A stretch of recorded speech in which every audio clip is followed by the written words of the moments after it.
just going to start feet to toe. We're going to go over these because these are common things. Look, there's a whole lot more information on everything that you could read about. I'm going to do the very simplest version so that if somebody walks in, you know what it is. So we know what a bunion is.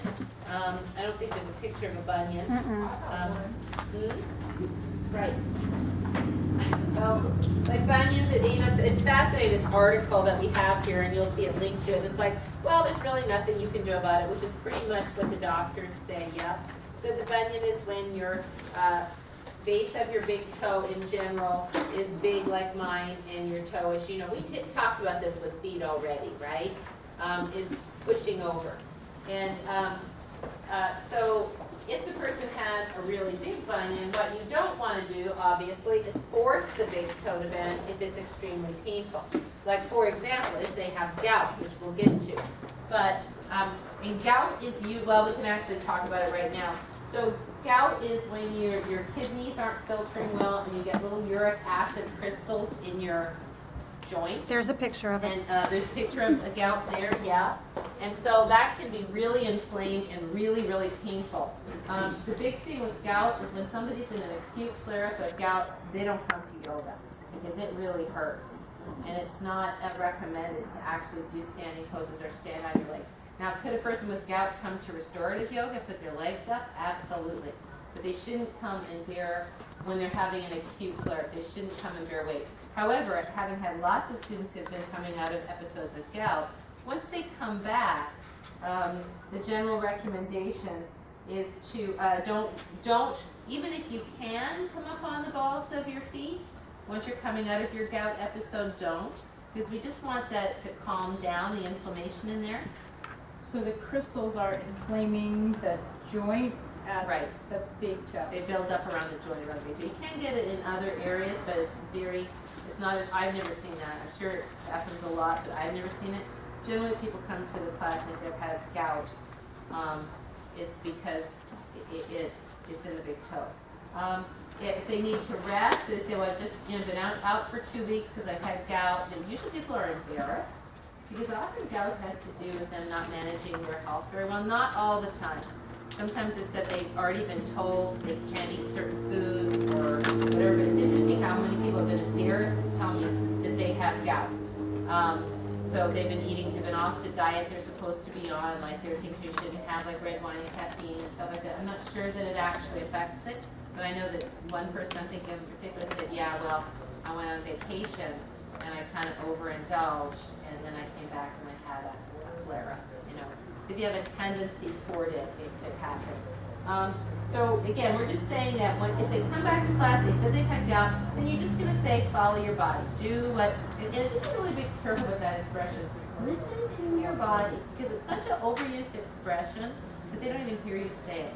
Say something like, be really careful. Go easier than you think you need to. Make sure that you're not pushing because you really want it to heal up. Yes? Can you say be mindful if there's any pain? Sure. As long as you don't overuse the word. Tell them that it's a good idea to put their legs up the wall at home if they can.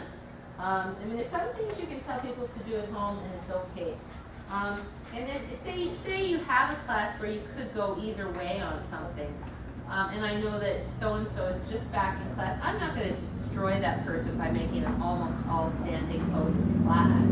I'm going to try to feel some consideration and say, well, you know, we'll do maybe some standing poses, but then we can do other things today. I mean, because it's usually just a couple of times before they can actually get back to the full swing, right? So it's just a kind of considerate thing to do.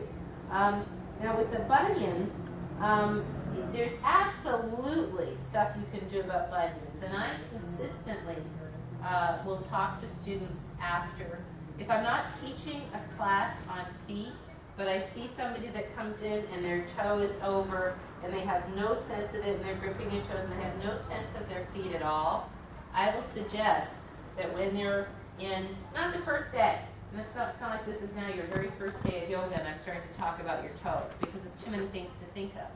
But down the road, if I see that toe coming over, I'll say every time you're in Parshvottanasana, take your hand off your block, push that big toe over, plant it down with your finger, stretch out your other toes and keep that foot away. Because then you're gonna strengthen this little muscle here, this abductor muscle of the big toe, and it's going to actually help you to keep that big toe away. And it's funny that in this article it says, well, the abductor muscles of the feet really don't do much. I'm like, are you kidding me? There's a little abductor minimi here, and there's an abductor halluci here. Your hallux is your big toe, right? And when you use those muscles effectively, you broaden the sole of the foot.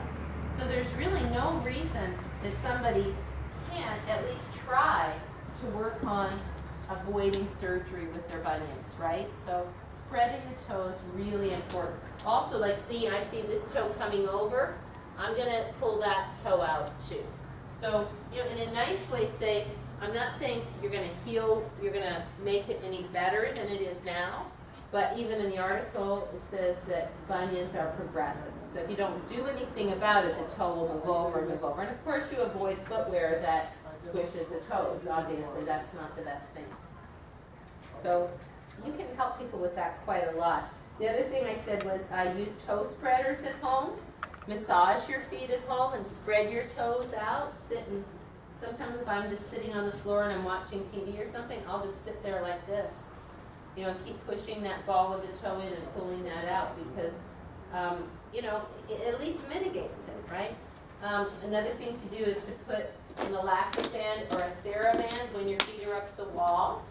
Put it between your toes like this. Put your legs up the wall and then spread your legs, yeah? Or sometimes even if you were doing something like Paschimottanasana, you could put it there, although, you know, probably, I've never done that. You probably wouldn't because you don't have a little TheraBand. But if somebody was really into it, they could do that. And developing dexterity in the feet and toes is very much part of our practice, right? Learning, if you can't pull your big, you see a lot of people that are kind of big toe dominant, right? Like this big hallucis extensor muscle is way too dominant, and they tend to be people who roll out like this, right? So that means that the lower leg muscles are imbalanced. So if they're doing that, you have them push the big toe away into flexion, and you pull the toes back, which is kind of fascinating, just so you know. So this is flexion of the ankle, right? This is extension of the ankle. This is extension of the toes. This is flexion of the toes. You would think it would be the opposite, right? You would think this is flexing the toes because this is flexing the ankles. The toes and the ankles are reversed. Just so you know, if you ever use that terminology, these muscles up the front are called the extensor muscles. These muscles in the back are called the flexor muscles of the toes. Okay? Not that it's so crucial because you're not going to use that too much, but the main thing is just to, especially if you're, well, you know, really everybody, not just Yoga 1 students, everybody should be working on dexterity of the feet. So, hammer toe. That's when, we talked about this before, that's when the toe kind of buckles up like this, right? I'm not so fond of toe rings because it seems like everybody who has a toe ring has the beginning of hammer toe to me. Not everybody, but most people I see. So the main thing with that is when you see people practicing and they're gripping their toes and pulling the toe up, that's not going to give them hammer toe, but it's also not good functionality of the feet, right? So we want to plant the base of the big toe, the base of the baby toe evenly, and stretch out the toes. And I'll usually say the toes are like whiskers to sense the world. The balls of the feet and the heels are what bear your weight, right? You don't want the toes to be trying to balance you in a pose because it also creates tension. So toes should always be spread out. If people do have, you start to see little calluses on the top of the feet, on the top of the toes, that means that the toe is starting to curl up and maybe hitting their shoes. You tell them to massage the bottom of the foot and to pull that, you know, I'm quite certain we've talked about all this before. Yes? I think we have. Not Okay, so stretch toes out and also we pose massage toes home. Intermetatarsal neuroma, Morton's neuroma. So I think there's a picture of that. So this often occurs in runners, people who are bending the toes a lot, bearing a lot of weight, a lot of force into the ball of the foot, and they have a shoe on that is causing the toes to be squeezed together. And they get a little kind of a cyst on the nerve, which is really, they get a kind of inflammation of the nerve between the toes. It's extremely painful, and you'll end up not being able to run for a while. So when they come to yoga and they say, oh, I have this pain right here in my foot, don't say, oh, maybe you have a neuroma. Just say, you know, are you a runner? Do you know, have you had anybody look at it?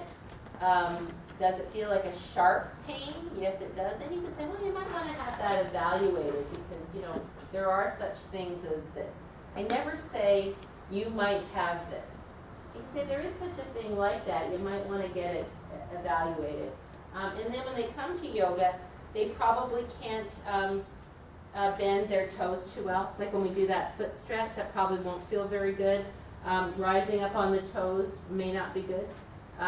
Crescent pose may not feel good. So you just say, you know, apply, anything like that, you just say apply pressure to the foot to the way you can tolerate it best.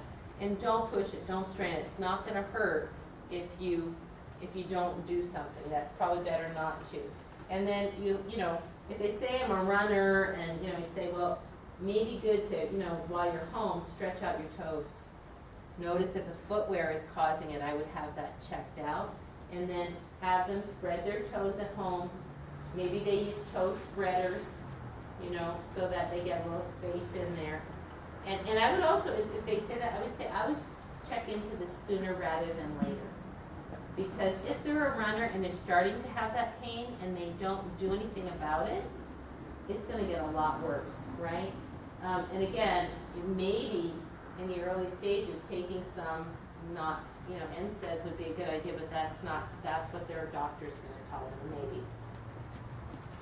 Okay, gout we talked about. Flat foot, fallen arches, and ankle pronation. Which way do the ankles go when they pronate? In or out? In, right? And if they go the other way, what's it called? Supinate. What's another word for pronate? Like when you say you're pigeon-toed, when somebody's It's usually not pigeon-toed. It's usually not nothing. It's called valgus. So a valgus ankle or a valgus knee is something that moves and do all that. But if every time you come to yoga, you're scrunching and tightening, you're going to cause some other problem, right? Because that is not, it's not going to fix it. Would I say be aware of how much you lean in to that collapsed arch? Because a lot of people that have relatively collapsed arches or a little bit of pronation, they really just give into it. They just sort of stand like this, and usually their whole posture reflects it fascinatingly enough. You know, can you see this kind of posture, right? So I would say, you know, to the best of your ability, stand evenly on all four corners of your feet. Feel like you're lifting up through your legs. Get a sense of lifting up through the arches. But I certainly wouldn't tell them to stand with scrunched toes the whole time. Does that make sense? And then to notice in their standing poses, for example, that's why, you know, like something like this is really good. Because if this is doing this, and it's completely collapsed, they can move the foot and the hip to a place where now they can actually, it's not going to be a natural arch, but they can lift the arch a little bit because they put a little more weight on the outside, but still plant the big toe. Does that make sense? So that would be okay, better than standing there like this, right? So that's where they could work on a little bit of arch lift. Now, a lot of people who have flat feet, in particular if they're heavy set, you'll see them, you're doing warrior two, and then their three breaths, and it's really uncomfortable for them. So, and I had somebody at a corporate class say that she didn't want to come to class because her feet hurt too much to stand on when she began. And so we had a long talk, and I just said, look, you know, you can rest anytime. You can take your feet out of the pose. And she's like, yeah, but then I'm the only, especially at work, I'm the only one doing that, and I feel stupid. And so we just worked it out that she would sort of stand off to one side, and I didn't turn people in her direction for a while. And then when she was there, I did a little bit less in the standing poses. And interestingly enough, she started coming to class regularly, and then her feet didn't hurt, right? Because she got a little stronger. It was just in the beginning, you know. So, you know, you kind of look for ways to make people feel more comfortable. So, because you don't want them to not do it because they feel stupid, you know, or they think this isn't for me because it hurts my feet. Let's see, and all the stuff for people who have a flat foot form, ankle pronation, ankle supin, anything like that, all the stuff we do for everybody is good. The ankle circling, the Barbie, the Ken foot, I don't think there's anything wrong with asking them. Often people with flat feet, fallen arches have no calf development either because they don't usually raise up on their toes very much. So going home and practicing raising up on the toes and then bending the knees, strengthening the calves, all those things are good.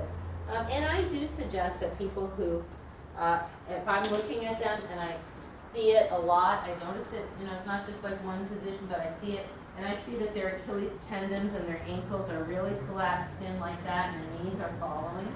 I will say, has your doctor ever talked to you about orthotics? Because inevitably that's going to hit the knees. Inevitably there's going to be some result from that, especially if they're heavy set. And I'm shocked at how many people never really thought about that before. Yeah.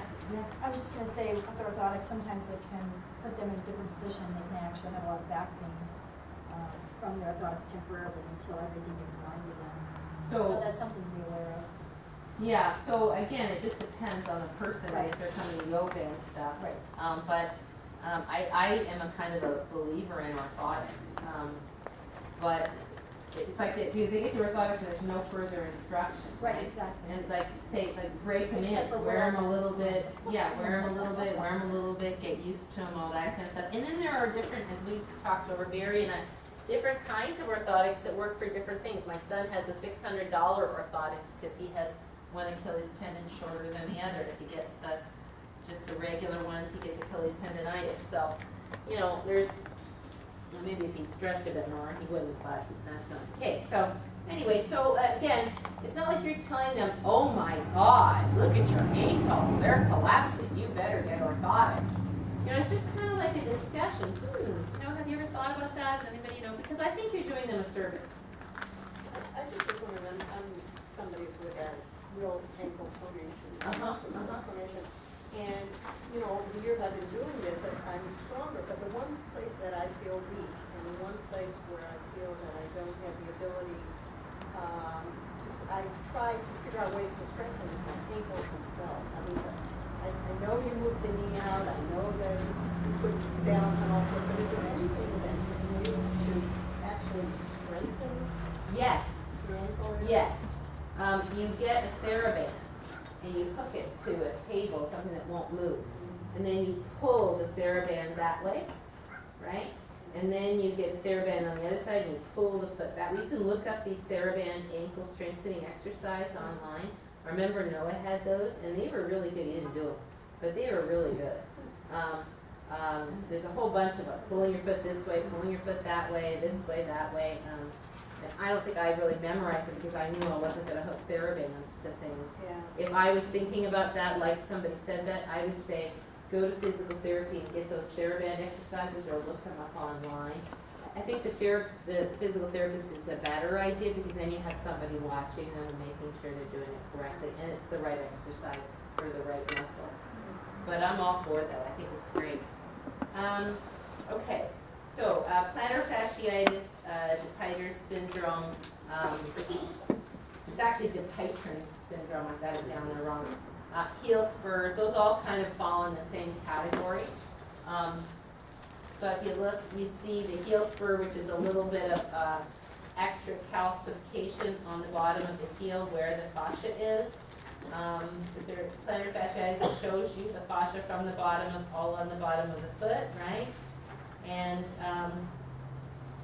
then you can see your Achilles tendon there. Yep. So all of that fascia kind of connects together. Sorry to interrupt. Yes. Did you distribute pictures of all this? Mm-hmm. Yeah. Oh, yeah. Yeah. Great. Thank you. Yeah, sure. Anybody else? So all of that fascia, even though it looks like it's not connected here, it kind of isolated it, it's all connected, right?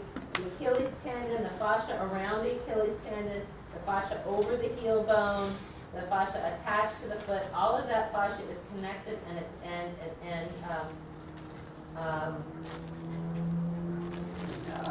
relates to itself. And what's fascinating that I did not know until recently, because I have that, we've told this before, I have that Dupuytren's contracture here where there's a whole bunch of buildup on that, on the bottom of the fascia of my feet. And if I weren't, stretching it, it would pull it's still a little bit hard for my toes to move compared to the way they were. But when I hang on that thing at the door like this, I can feel the fascia on the bottom of my feet change. And I've never felt that before because I didn't have any, this is relatively recent in the last 5 years. I didn't feel that before at all. But now, when I hang like that, I can feel the fascia on the bottom of my feet release. That's kind of amazing to me. And I wasn't expecting, it wasn't like I was trying to do that. I just went, oh my gosh, look at my toes are moving. And all of this was releasing with it. So to me, that's really proof that fascia is really connected in chains through the body. So basically, if somebody, we do all the calf stretching, all the foot stretching, all the ankle circles, and if you do that, mostly you can avoid plantar fasciitis. I hate to say never ever, but usually people who get plantar fasciitis have been tensing the foot, walking in bad sandals, or they've been running and not stretching their calves, or walking and not stretching their calves, flat foot, heel strike, boom, boom, boom, boom, boom, and then all of a sudden now this is contracting and pulling on this, it's pulling on this over the heel, and they get heel pain. And if that goes on long enough, and there's so much inflammation here, they can start to get, what does the bone says? The bone says, oh, I better put this inflammation here, I better add some more bone, bad idea, right? And then that makes it even worse.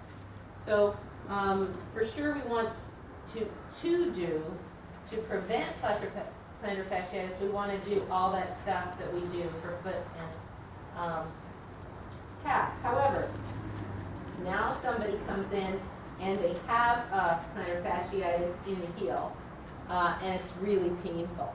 So like Jeff Berg, who comes on, I don't have to take these off, I just it's so weird to get used to that thing. He was having some pretty severe issues, and he would say, I'll just do as many standing poses as I can. He would come to Yoga 1, and after a while, it would just be too much.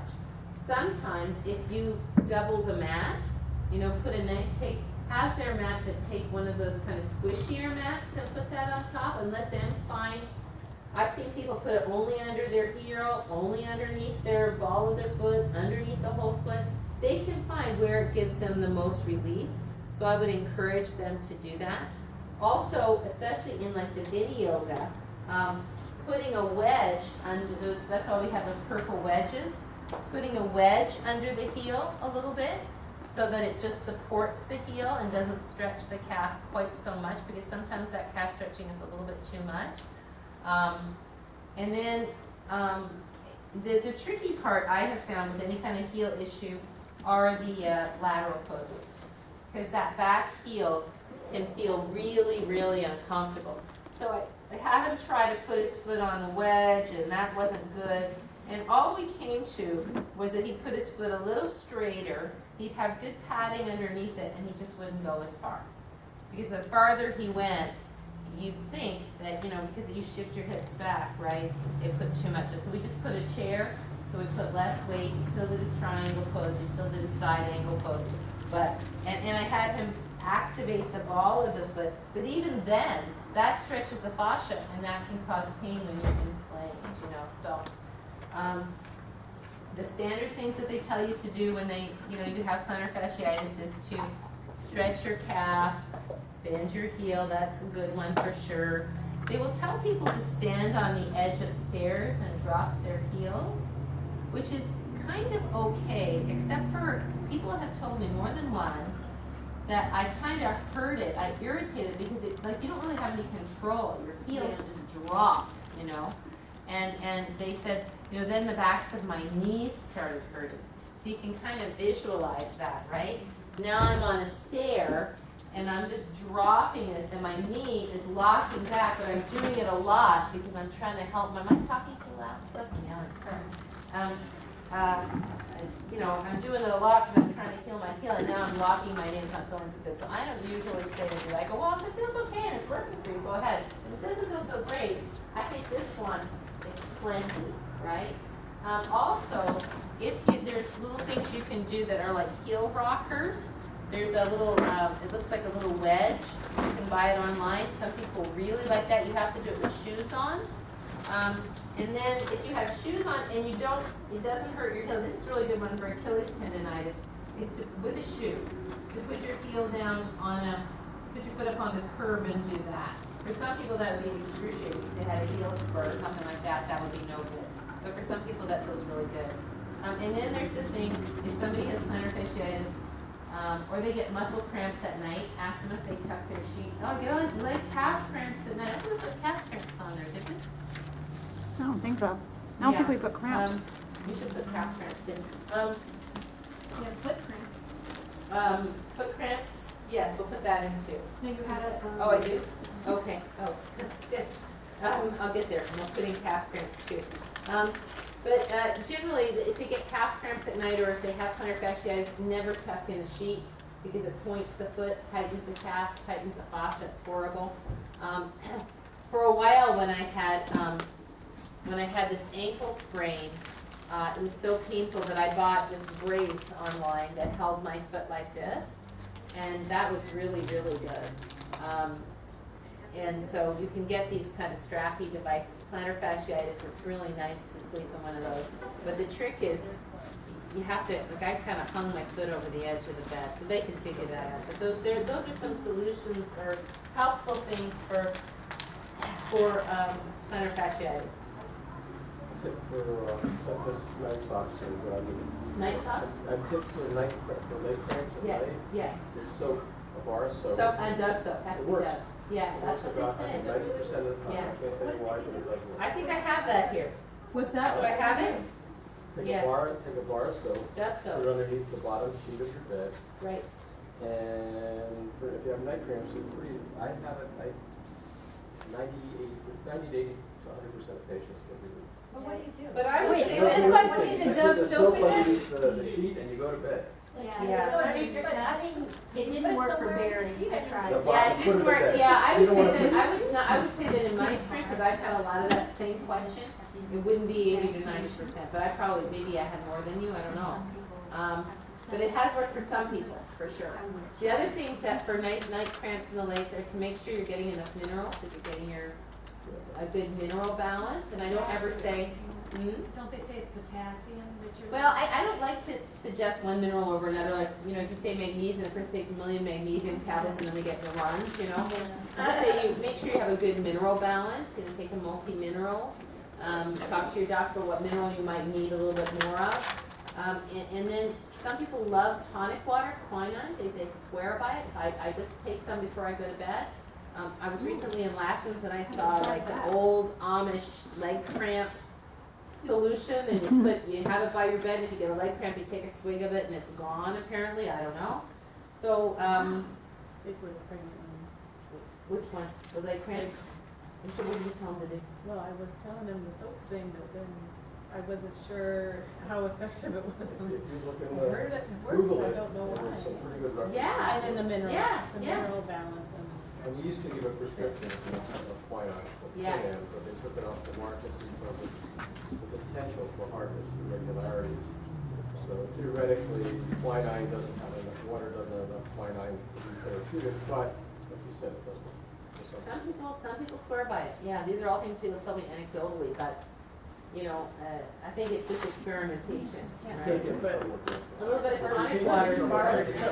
the bar Bar of soap. soap. I've had people tell me that works. I have. Any bar of soap? Dove, has to be Dr. Dove. Oz says lavender soap, but I thought it was supposed to be Dove.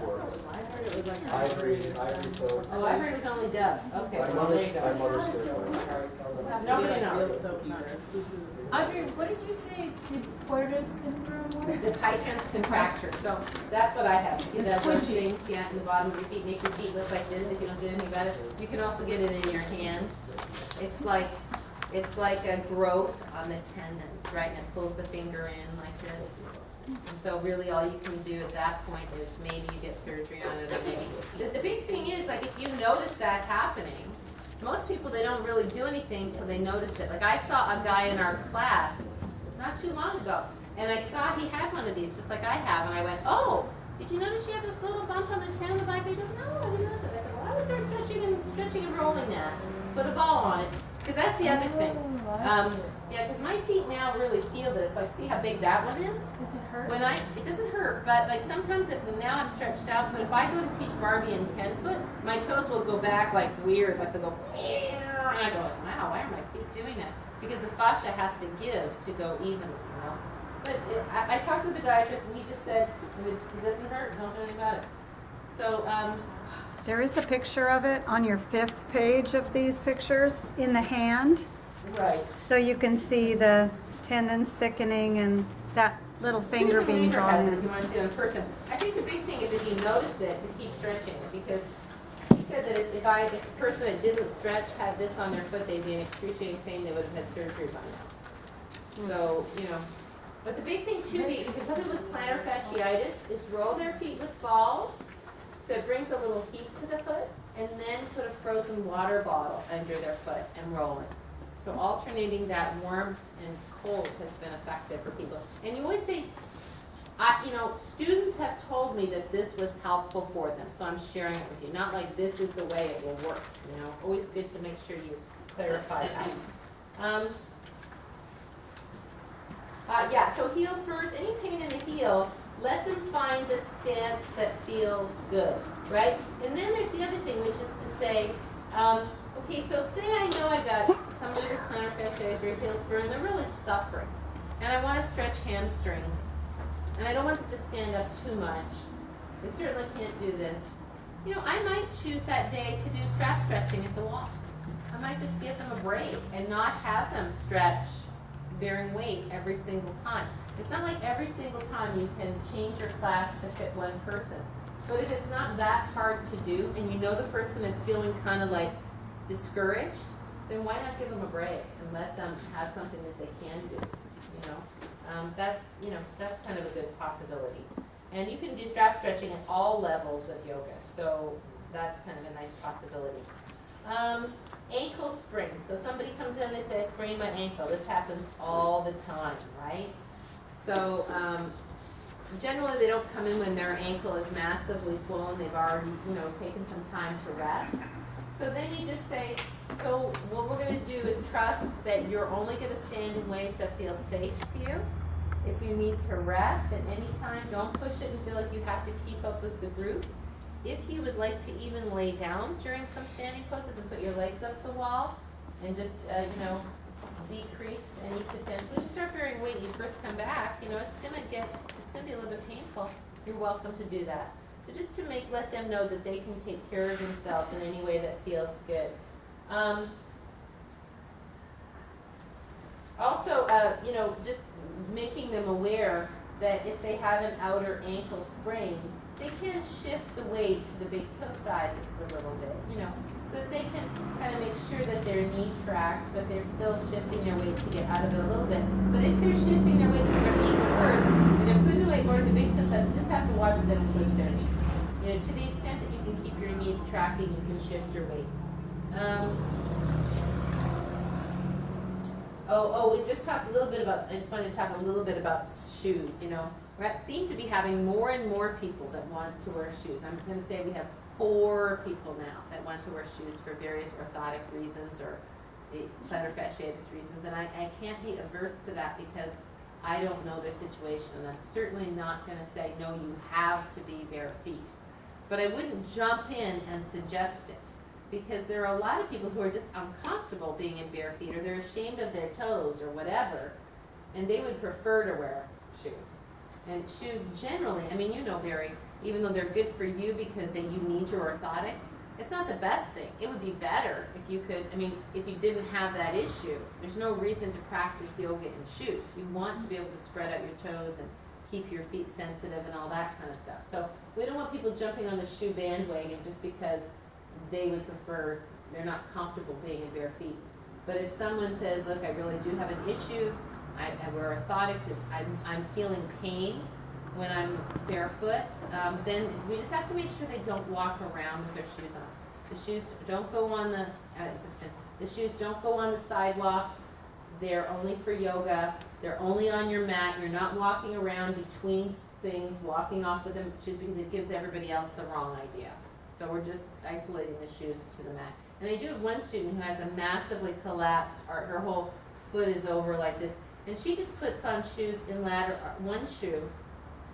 Like, yeah, she just puts on one shoe in lateral poses on the back foot.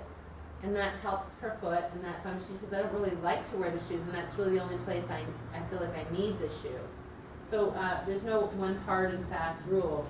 We have to trust that they're going to do what feels right for them. Yes? So I'm thinking of a particular student who wears socks in class, which scares me because I always think she's gonna slip. And I'm not sure why she wears them. I've never really asked her. But Yeah. So, you know who I'm speaking of? no. Mia.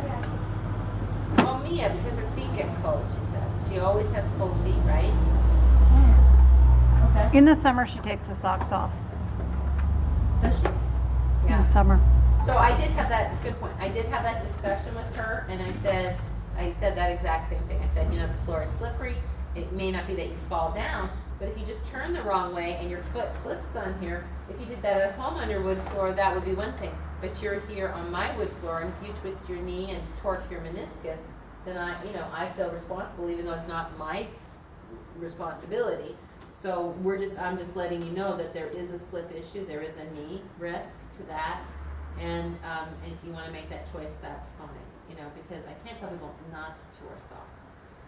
Is that the only reason not to wear socks? Because I get a lot of these students who start off with socks. Right, I do. What I'll usually say is if mostly they don't know, right? So they're about they're taking off their shoes when they start to walk in with their socks, and then I'll just sort of toss it off. I won't go, you have to take off your socks too. I'll just say, oh, and we wear bare feet also, so you can just leave your socks with your shoes. You know, and most of them will just go, oh, okay, and that's it. Now, if somebody comes up to you and says, you know, I feel really uncomfortable wearing socks, I'll say, do you have a foot issue? Because sometimes people have fungus on their toes, or they have athlete's foot. If they have athlete's foot, maybe a good idea to wear the socks for now till that's taken care of, or to put a Band-Aid around that toe. You know, I would not personally worry about toe fungus because people think it's like massively spreadable. But like we're not in hot water with the toe fungus going into the water and into our toes. I mean, it's one reason that you want to kind of have your own mat, right? And I would never tell somebody who has toe fungus not to use the community mats because that would be horribly embarrassing for them. And you know, it's very unlikely that toe fungus will spread. It really is. It's only under their toes. It's not as easily catchable as people think. So, but a lot of people are embarrassed about it. So then I'll just say, well, another possibility, or they'll say, you know, I don't want to, I have some toe fungus and I don't want any mess. Well, you know, it doesn't bother me. And it's nice to have your own mat. I'm not really worried about anybody catching it, but if you feel uncomfortable, and then gradually maybe, you know, if you feel better about spreading, because it is kind of good to, I always say, it's good to spread out your toes. Socks pull your toes together, they decrease your balance, they decrease the space between the tendons of the toes. So they're not always the best thing. At some point it's nice to get the socks off. Just say it real quick, real simple. What about a Band-Aid? Yeah, well, if they have like fungus underneath, usually it's the first toes, you know, they probably aren't going to put Band-Aids on every toe, you know. And No, but if it's just like on their big toe or something, and Well, they're embarrassed by yeah, it, that's they don't another, want you know, to. you could put a Band-Aid on if you choose, yeah, because I say, I just hate you, I would hate you to miss out on the ability to stretch out your toes when it's so good for you know. And then if somebody just says, well, I just don't feel comfortable wearing bare feet, I'll say, well, how about you go for socks today and then you think about it, you know? And then, because or I might, it just kind of, you gotta sense it out. I might say, you know, it's really preferable to be barefoot. You might want to just give it a try and see how it is, you know, a little bit. So I agree. You try to talk them out of it in I had one person once who was having a compression sock. right. Compression socks, that's a whole different deal. Yeah. They have to wear compression socks so they have lymphoma or something like that. Yeah, or they have some Yeah, kind of usually. varicosity or diabetes or something. Yeah. Yeah, for pregnancy Maybe and just- varicose. Yeah. On the calf. Right. You can get it just for the calf. Yeah. But maybe they have to, if it's a prescription thing, then you can't argue with the prescription. You're not I think- going to tell them not to. Well, I think there might have been a cultural situation. Anyway. Right. Those yoga toilet things that they sell. Yeah, you know, human beings have lived a long time. I'm not sure they need those yoga tokens. It's just, you know, if they're wearing them because they really slip on, if they say, well, I do it because it's the only way I can not slip on my mat because my feet sweat so massively. No, I could believe that. And that would be a valid point, I think. But, you know, I don't know. So it's all pretty specific. Okay, individual, I should say. Outer ankle pain in triangle and spider. That's kind of common, actually. So somebody will say, you know, every time I do triangle, my ankle hurts out here. So I'll have them kind of say, well, sort of show me what's going on. And often they're turning that foot in too massively and they're everting like that a little bit, right? And they're pushing out into that. So then I'll just say, well, try it for one practice where you kind of play with noticing if you're pushing out, right? And you put a little more weight evenly on your feet and stretch your toes, see how that is. And, you know, most people find that that solves that. I had one person who that really didn't solve it. So we put a little wedge underneath the outside of her foot in those poses. And that actually worked really well. Just the very tip of the wedge, just the lowest part of the triangle. I said, but the big thing is don't collapse your ankle, don't collapse your knee. Because some people are just tighter in the outer ankles, you know. So sometimes I'll say, are you pushing your ankle out in spider? That's, you know, sometimes that happens. So again, it becomes like a science experiment, you know. Well, what if we try this? What if we try that? And then I'll say, like, try it this practice and see how it feels after, right? And sometimes if they say, you know, it's pain, sometimes pressure is translated as pain to them. And I'll say, whenever I do triangle, I feel pain in my outer ankle. And one of the questions I'll say is, well, do you feel it when you leave? And is it a sharp pain? Well, no, it just feels really tight. Well, so that's kind of like stretching pain, right? So, you know, maybe you notice, same thing, same notice, but let's see if it changes over time. Does it feel that way? You know, if it's not hurting when you leave, and it just feels like pressure, and it's not sharp shooting pain, then is it tolerable? Can you practice with it, or is it so distracting you can't practice with it? No, I can, but I just notice it. Well, that's just it. And a lot of people say, is it normal? Is it normal to feel this? Is it normal to feel that? And there's really no normal, but it's always good to say, well, yeah, some people do feel that. So that then that way they feel like it's not just them, right? And often, a lot of stuff that people feel, I mean, how many people, the first thing they're doing hamstring stretch, do you feel it back there? No, I feel it in my calf. You know, it doesn't mean that their calf is, they have Achilles tendonitis or something, it's just they have never stretched their calves, right? So then you say, well, shorten up to a place that's comfortable. But you know, and I'll say, do you have any problems? Have you had an injury? No. Well, so let's just see if it resolves after all. Are you able to practice with it? You shorten your stance up? Yeah, that's okay. Yeah. And a lot of people are pressing too hard. They're trying to get their heel down. The heel doesn't have to come down. That's a good question. People always ask me that. Does the heel have to be down in revolved triangle? Does the heel have to be down in hamstring stretch? What's the answer to that question? The answer is the heel should be reaching for the floor, but it doesn't have to touch the floor. Now, if you see somebody, and you see this a lot, But it can touch the floor. it can touch the floor, but it doesn't have to anchor to the floor. But you'll see people, and they're doing hamstring stretch, and they're too split. They got their hands on the chair, and they're doing this, and their heel is way up. So now they're putting all their weight in their front leg. They're not really, so that's too distant. Then they need to step up a bit, right, so that the heel can reach for the floor. Yeah? Okay. Let's see. Broken toe. So somebody's, you know, they dropped something on their toe and they broke their toe. What usually, you know, they've gone to the internet already and they tape the two toes together. And they come and they say, can I do yoga? I got my two toes taped. They're kind of sore. They're swollen. They might be blue, you know. And yeah, see how your eyes go like this.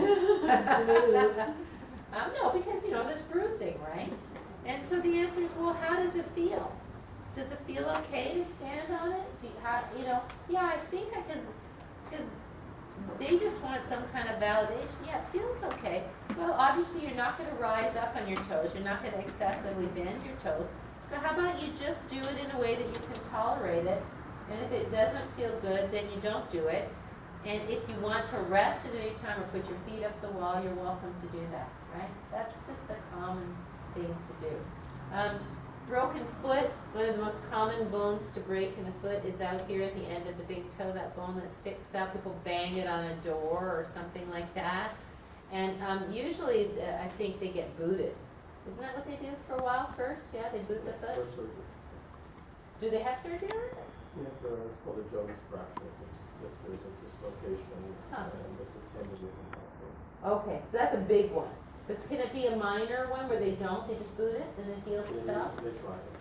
Depends on the orthopedist and the diagnosis. Because I think Christy did that. She broke that bone, and I did. she did not have surgery. She just had the boot until it healed I just up. wore a shoe. Did you break that too? Mine. Yeah. They were a shoe. Right. And I continued going to yoga as soon as it didn't hurt that much. And I wore an elastic stocking. This is supported. And that's sort of what I was going to say, is that they're not going to be there when it's acute. So, they come and they say, geez, I've been booted, or I had surgery, or whatever. I broke this bone in my foot. Can I do yoga? Well, we'll see, is the answer. How would it feel to wear a shoe or to put something supportive on? I've had people come to yoga with a boot on and do class, and they were fine. They were not beginning students, obviously. But it just seems to be a very common thing. So don't bear weight if uncomfortable. And then, rest, ice, compression, elevation, right? Oh, that's for regular broken toes, not broken foot. What is rice at home? Rest, ice, compression, elevation. Oh.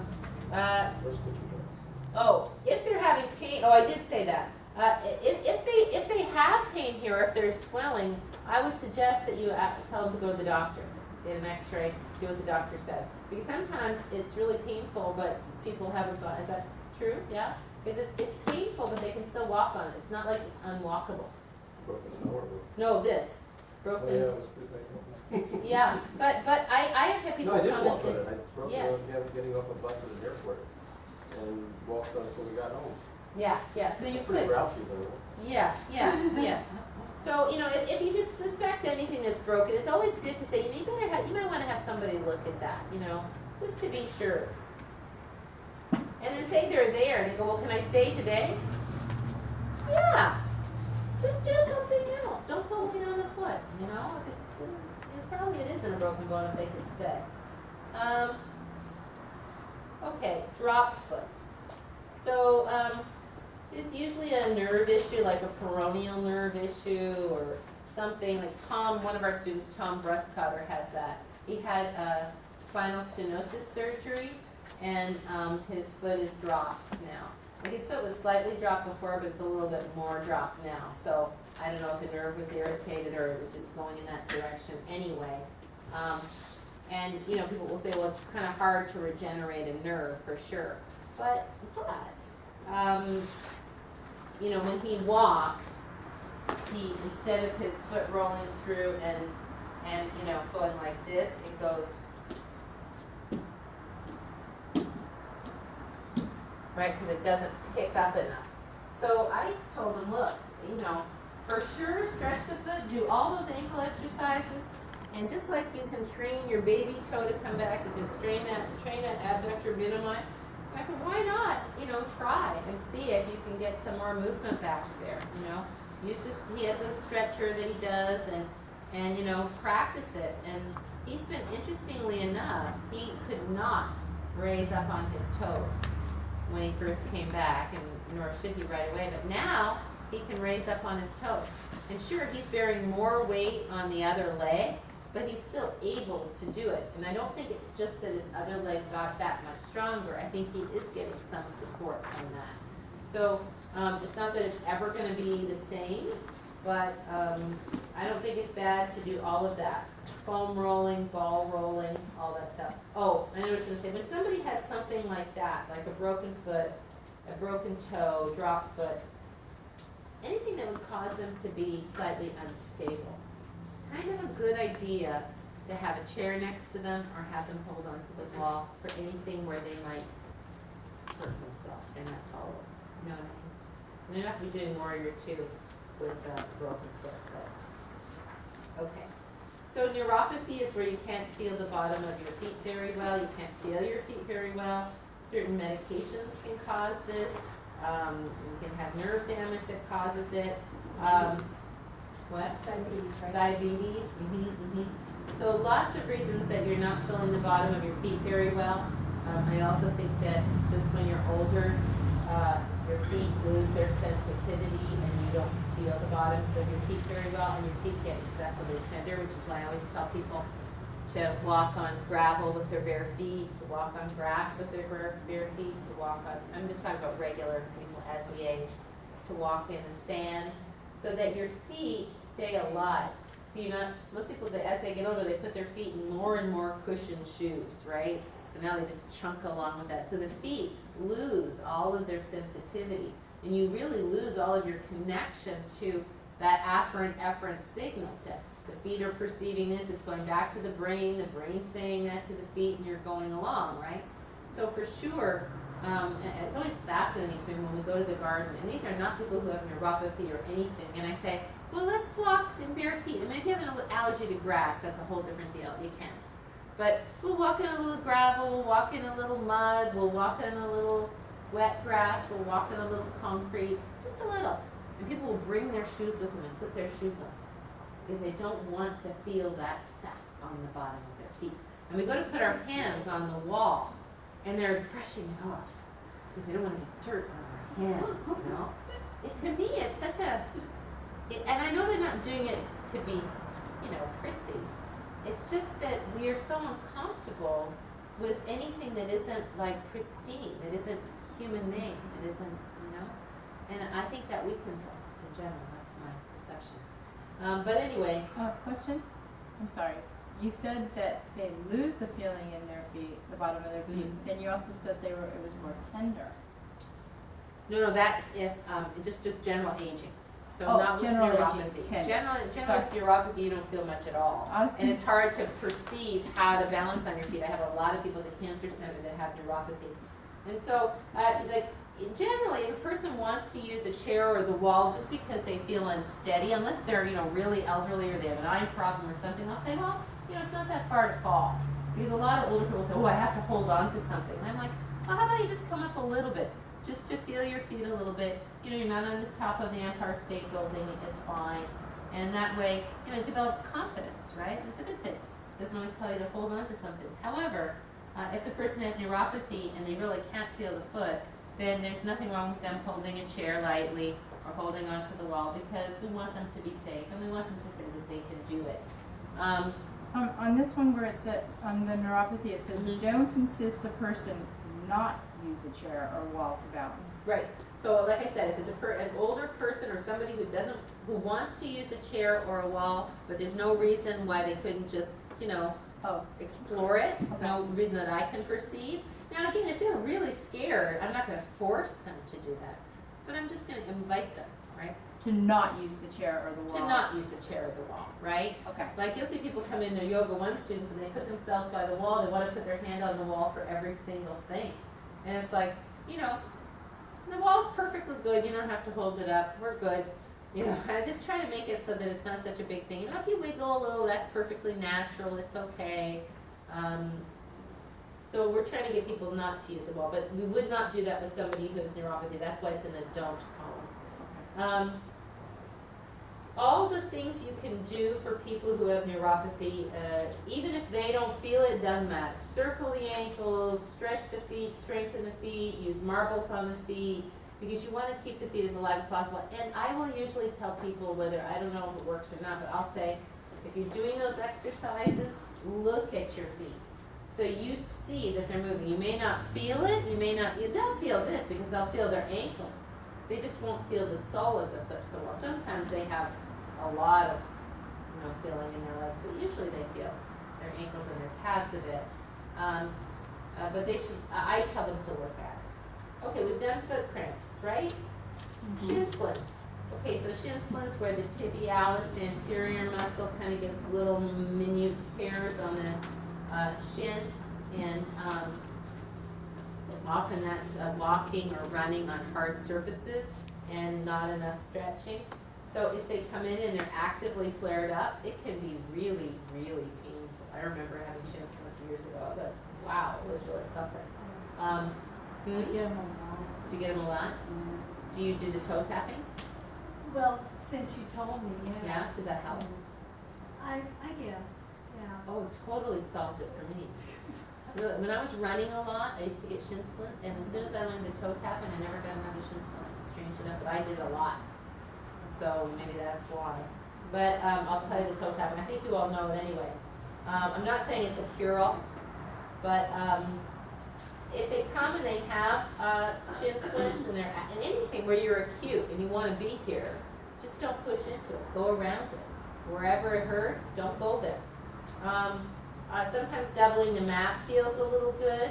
But then, how many people come and they go, oh, I got these shin splints. I just went for a 3-mile run this morning and I got these shin splints. And I'm like, did that just happen? He goes, no, it's been going on for a while. Well, why are you going for a 3-mile run if you have shin splints, you know? Back What's off toe them. tapping again?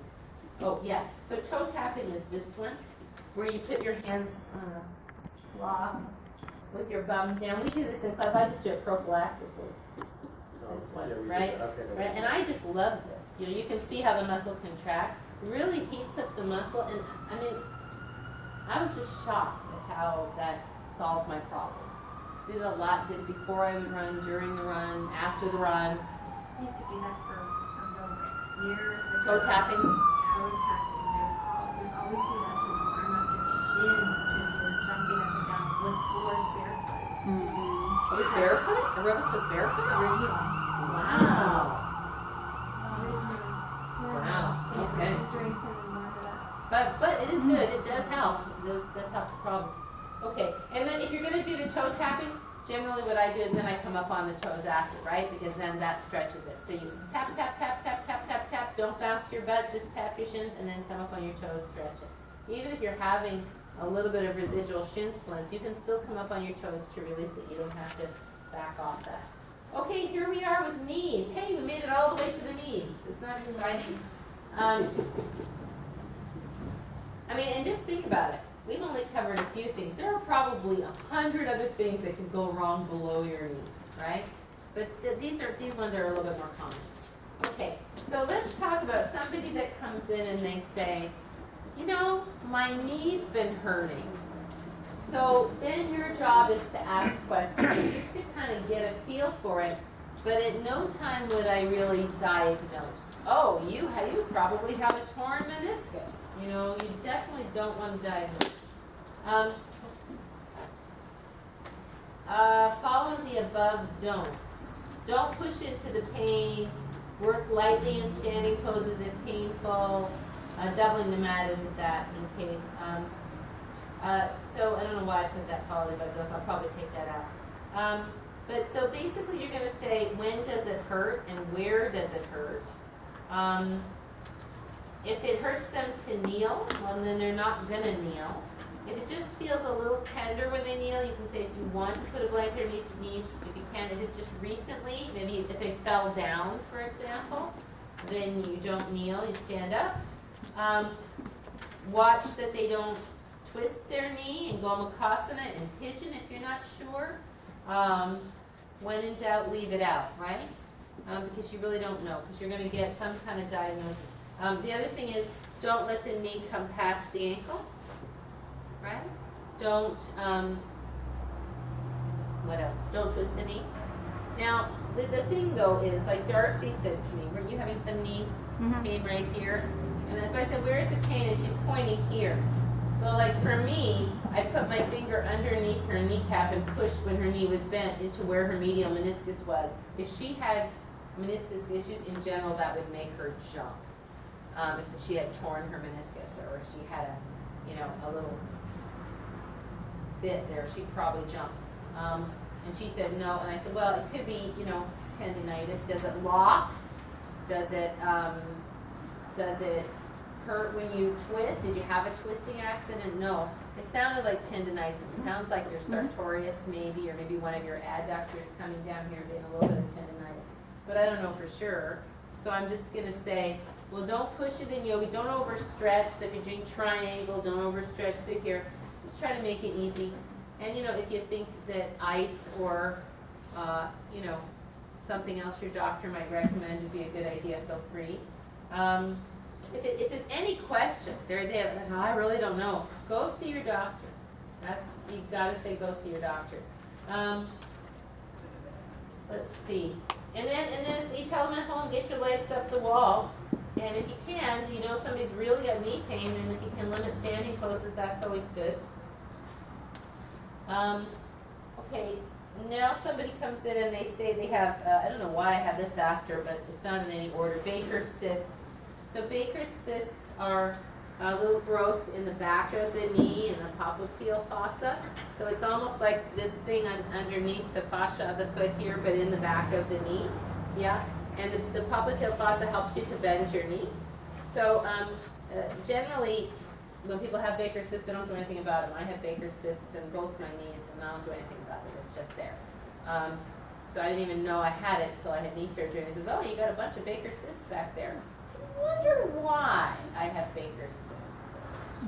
Could it be that I spent, you know, the first 25 years of my life hyperextending my knees massively? Just wondering. I don't know for sure, but it's interesting, right? So the only time it really affects people is sometimes people feel uncomfortable sitting in Virasana with Baker's cysts. Often when they have Baker's cysts, they have quite a bit of thickening of this fossa back here too.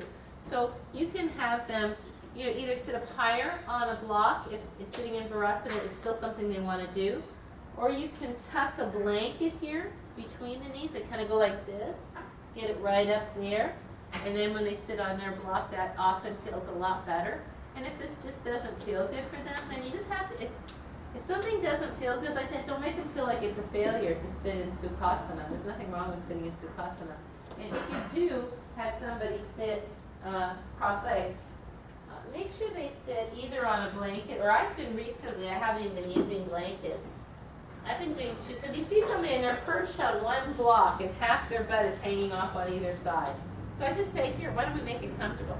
Have 2 blocks, then they can sit really, really comfortable. Their knees are down, they're going to be good. If this hurts their knees, you can put some blocks under their knees so that they feel safe. Does that make sense? Yeah? So that's Baker's cysts. Patellar tracking issues. So what is the patella? The kneecap. And where is the patella? What is it encased in? Pillowcase was usually The who? the pillowcase. I think the way I remember it was I would call it maybe like a sleeve. Okay. It's encased in the patellar tendon. The pillow makes it sound puffy to me. okay. But I couldn't remember what you said. yeah. So it's the end of it's the end point of the medial quad becomes the patellar tendon. The kneecap is in the patellar tendon, and the patellar tendon attaches to the biceps. See you later. Hope everything goes well. Yeah. All right. Thanks for coming. I know it's a difficult time. So it attaches to the front of the tibia, right? And so, as you know, we talked about, I gave a big lesson. Oh my gosh, I gotta tell the story just because it's just too good not to tell. But before, just remember, you guys have a whole separate knee handout. So Oh, yeah, if you want to let's- actually see the patella, And, there's a separate it doesn't handout. have the patellar tendon in it. Yeah, well, it has the kneecap and it shows some tendons, so you can It has kind the of. patella. But Yeah. the best picture, oh no, it does. That's a really good picture. Uh-huh. Where it says inside your knee, and then you see the medial quad coming down the patella, and you see where the patellar tendon Yeah. connects to the tibia. That's a great picture. Yeah. Sorry, tell the story. And so that's what, when we're talking about, I gave a big lesson on this Friday morning. Anybody here Friday morning?